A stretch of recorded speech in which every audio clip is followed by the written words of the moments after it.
Welcome to the video. इस video में हम डिस्कस करेंगे लॉ ऑफ टॉर्ट के बारे में, उसके इंट्रोडक्शन के बारे में और उसके डिफरेंसेस जो कि लॉ ऑफ कॉन्ट्रैक्ट और लॉ ऑफ क्राइम्स के साथ हैं। अब मैं आपको ये बता दूं वीडियो शुरू करने के पहले, ये जो हमारी वीडियो है इसके साथ साथ और 13 वीडियो और आएंगे। मतलब ये हमारी 14 वीडियो की सीरीज है जहाँ पे मैं लॉ ऑफ टॉर्ट के हर एक टॉपिक के बारे में डिटेल में डिस्कशन करूंगा उसकी केस लॉज के साथ। तो वीडियो को शुरू करते हैं। तो लॉ ऑफ टॉर्ट, इसमें जो शब्द टॉर्ट है ये डिराइव किया गया है लैटिन वर्ड टॉर्टम से, जिसका मतलब होता है ट्विस्टेड या फिर टर्न। मतलब एक ऐसा लॉ जो थोड़ा बेंडेड है, जो थोड़ा टर्न्ड है। अगर इसकी अंग्रेजी की डेफिनेशन पर जाएं तो अंग्रेजी की डेफिनेशन कहती है law of tort is a wrong which a person commits to another person. मतलब एक ऐसी गलती है जो एक पर्सन, एक इंडिविजुअल के खिलाफ करता है। मतलब एक इंडिविजुअल जो है वो एक ऐसी गलती कर रहा है जो एक इंडिविजुअल के खिलाफ है। सपोज मेरा नाम के से स्टार्ट होता है तो मैं के, एक एम नाम के व्यक्ति के खिलाफ जो गलती कर रहा हूँ उसे हम लॉ ऑफ टॉर्ट कहेंगे। एक ऐसी गलती जो के एम के खिलाफ कर रहा है। इसकी अंडरस्टैंडिंग को और डीप में लेके जाएंगे और ये बहुत ही इजी टॉपिक है, तो स्टे ट्यून्ड, हर चीज बहुत ही इजीली समझ में आएगी। तो अब हम बात करते हैं लॉ ऑफ टॉर्ट के रिलेटेड एक बहुत ही नॉर्मल और बहुत ही फॉर्मल क्वेश्चन पे, जो हर एक एग्जामिनेशन में ऑलमोस्ट पूछा ही जाता है कि is every wrong a tort. नहीं, ऐसा नहीं है। हर एक रॉन्ग टॉर्ट नहीं है। केवल सिविल रॉन्ग्स जो एक इंडिविजुअल के खिलाफ करे उसे हम लॉ ऑफ टॉर्ट कहते हैं। अब आगे बढ़ते हैं डिफरेंसेस की तरफ। तो देखिए, डिफरेंसेस तो मैं आपको समझा दूंगा इजी तरीके से। उसके लिए मेरे पास एक ट्रिक है जो आपको बहुत इंटरेस्टिंगली समझ में आ जाएगी। उसके पहले मैं आपको एक जनरल डिफरेंस दे देता हूँ लॉ ऑफ टॉर्ट और क्रिमिनल लॉ के बारे में। देखिए, लॉ ऑफ टॉर्ट जो है उसका एक सिंपल सा एग्जांपल मैं आपको दूं। तो सपोज करिए मैं एक बनाना खाते हुए रोड पे चल रहा हूँ। मैंने बनाना खत्म किया और उसका छिलका रोड पे फेंक दिया। मेरे छिलके फेंकने पे उस छिलके के ऊपर फिसल के एक लड़का गिर गया जमीन पे। तो यहाँ पे मेरे द्वारा एक रॉन्ग कमिटेड हो रहा है उस लड़के के लिए। मतलब मेरी गलती की वजह से उस लड़के को इंजरी हुई या फिर एक हार्म हुआ। तो इस कंडीशन में मैंने टॉर्ट कमिट किया है।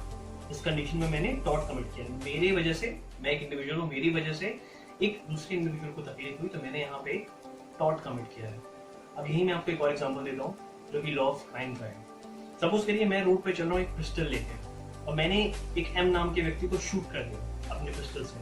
अब यहाँ पे मेरे द्वारा तो एक रॉन्ग कमिट हुआ उस पर्सन के लिए, मगर उसके साथ साथ रोड पे जो और सारी पब्लिक, जनरल पब्लिक रहेगी, जो और सोसाइटल लोग रहेंगे, उनको भी उतना ही ज्यादा डर लगेगा मुझसे जितना उस आदमी को मुझे तकलीफ हुई। उतना ही उनके लिए भी मैं गलत करूंगा कुछ। तो यहाँ पे मेरी एक्शंस इन जनरल पूरी पब्लिक को इफेक्ट कर रहे हैं, मेरी गलती। तो यहाँ पे मैं क्राइम कमिट कर रहा हूँ क्योंकि यहाँ पे एक इंडिविजुअल पूरी पब्लिक, इन जनरल पूरी पब्लिक को इफेक्ट कर रहा है। टॉर्ट में हम क्या कर रहे थे, एक इंडिविजुअल को इफेक्ट कर रहा था। जब क्राइम की बात करते हैं तो एक इंडिविजुअल इन जनरल पूरी पब्लिक को इफेक्ट करता है। अब थोड़ा आगे बढ़ते हैं और एक बेसिक डिफरेंस पता करते हैं law of tort, law of crime, law of contract के बीच में। देखिए, डिफरेंसेस ऐसे याद करना तो बड़ा टफ हो जाता है बिकॉज ये उतना इजी नहीं है।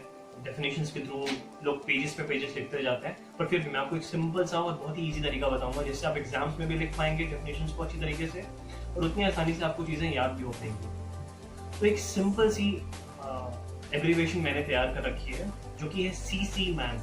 यहाँ पे जो C है वो स्टैंड करता है कोडिफिकेशन के लिए, दूसरा C है वो स्टैंड करता है कॉम्पेंसेशन के लिए, जो तीसरा यहाँ पे M है वो स्टैंड करता है मैलिस के लिए, जो चौथा A है वो स्टैंड करता है एक्टर्स के लिए, और जो पांचवा N है वो स्टैंड करता है नेचर्स के लिए।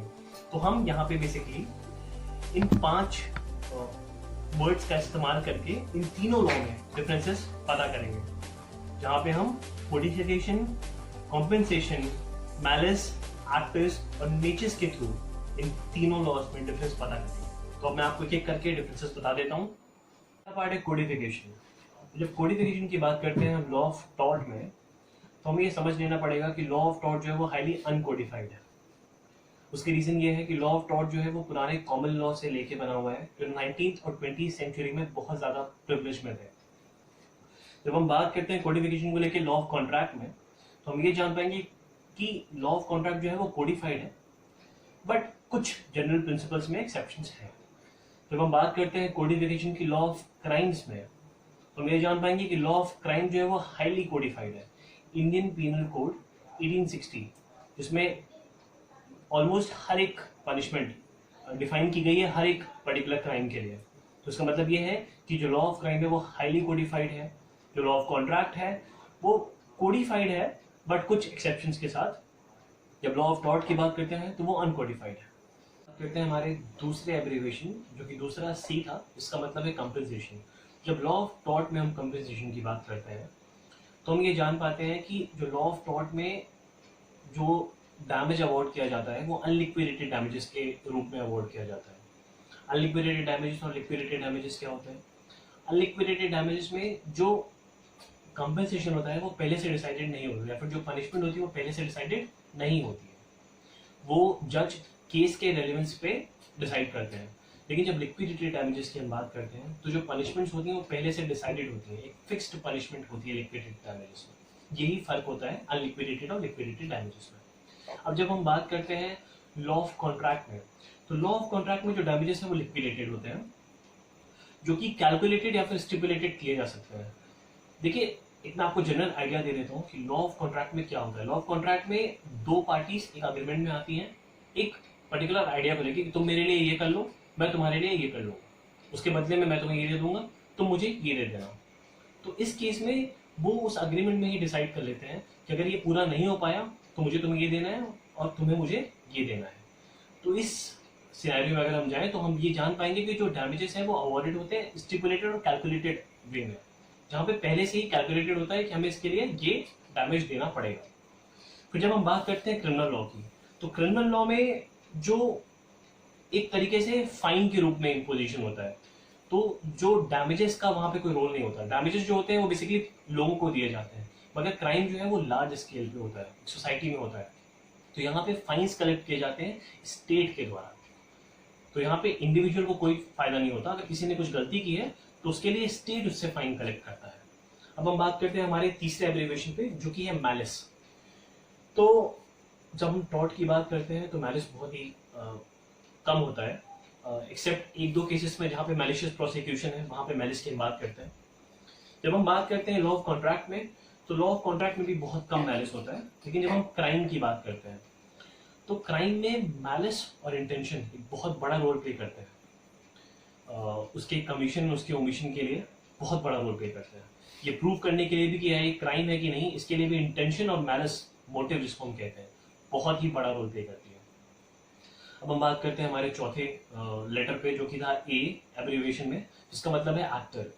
तो जब हम लॉ ऑफ टॉर्ट की बात करते हैं तो जो टॉर्ट है वो किसी के प्राइवेट राइट्स का वायलेशन होता है, जहाँ पे मैंने आपको पहले ही बताया था कि एक इंडिविजुअल से एक इंडिविजुअल को फर्क पड़ता है।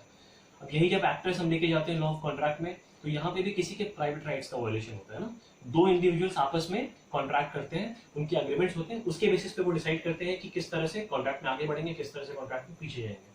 लेकिन जब हम क्राइम्स की बात करते हैं तो क्राइम में क्या होता है कि एक इंडिविजुअल पूरी सोसाइटी लार्ज को थ्रेटन करता है। तो यहाँ पे जो एक्टर्स होंगे वो 1 to द होल सोसाइटी होगा, मतलब एक इंडिविजुअल से पूरी सोसाइटी अफेक्ट होगी। अब हम बात करते हैं हमारे पांचवें और आखिरी एब्रीविएशन पे, जो कि है नेचर। तो लॉ ऑफ टॉर्ट का जो नेचर है वो बाइंडिंग नेचर है, मतलब अगर आपको पनिशमेंट ग्रांट कर दी गई है किसी भी कोर्ट द्वारा, उस पनिशमेंट को आपके ऊपर वो बाइंडिंग है, तो आपको उसे फॉलो करना ही पड़ेगा किसी भी कंडीशन में। लेकिन जब हम लॉ ऑफ कॉन्ट्रैक्ट में इसकी बात करते हैं तो जो पनिशमेंट होती है वो वॉलंटरी नेचर की होती है, बिकॉज दो लोग आपस में कॉन्ट्रैक्ट में एंटर कर रहे हैं, तो वो उनके डिसाइडेड टर्म्स पे, उनके डिसाइडेड रेगुलेशंस पे ही पनिशमेंट को ग्रांट कर लेते हैं आपस में। जब हम लॉ ऑफ क्राइम की बात करते हैं तो लॉ ऑफ क्राइम में तो सुपर बाइंडिंग इन नेचर हो गया, बिकॉज इंडियन पीनल कोड मैंने आपको पहले ही बताया वीडियो में, आईपीसी के थ्रू जो पनिशमेंट्स दी गई हैं वो बहुत ही ज्यादा बाइंडिंग है, और हर एक इंडिविजुअल उस पर्टिकुलर कंट्री या फिर उस पर्टिकुलर सोसाइटी के उस पे ये बाइंडिंग होते हैं। तो लॉ ऑफ क्राइम में जो नेचर होता है लॉ ऑफ क्राइम का, वो बाइंडिंग नेचर हो गया, वेरी वेरी बाइंडिंग नेचर हो गया। Thanks for watching the video and stay tuned, because हमारी अगली वीडियो जो आने वाली है वो essentials of law of tort में आने वाली है, जहाँ पे हम एसेंशियल्स के बारे में, इंजरिया सिने डैमनम के बारे में और डैमनम सिने इंजरिया के बारे में विद केस लॉस डिस्कशन करेंगे डिटेल में। तो प्लीज़ चैनल को सब्सक्राइब कर लीजिए, लाइक कर लीजिए वीडियो को, और प्लीज़ ज़्यादा से ज़्यादा शेयर करिए ताकि हमारी ये इन्फॉर्मेशन ज़्यादा से ज़्यादा लोगों तक पहुंच सके और उनकी हेल्प हो सके। Thank you so much.